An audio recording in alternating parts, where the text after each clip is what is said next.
naglinis po tayo ng rooftop. Dekada na pong hindi nalilinis to.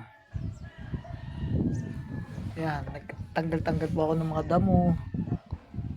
Tapos inalis ko po yung mga sirang kulungan ng rabbit, saka ng mga kalapati.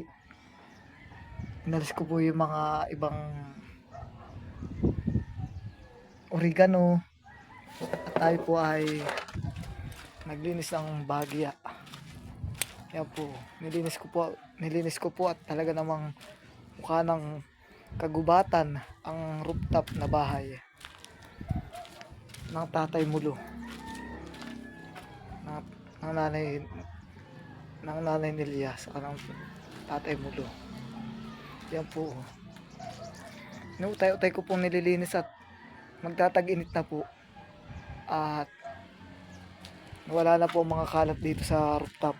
Dito naman po ay gagawin ko kulungan ng kalapati pag ako po ay sinorte mag-alaga ng kalapati. Yan po, ito po ang aking tanim na ampalaya. Yan po ang aking ampalaya. Magtatanim pa po tayo dito ng ibang gulay dito sa rooftop, kaya ako po naglinis. Yan, ito po yung aking ampalaya pa nasa tumbler.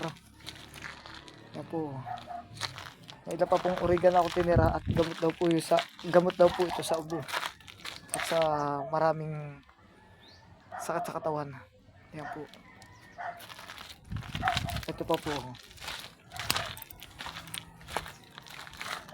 yan po ang ampalaya ko na malalapad ang dahon. Thank you guys, salamat po and God bless.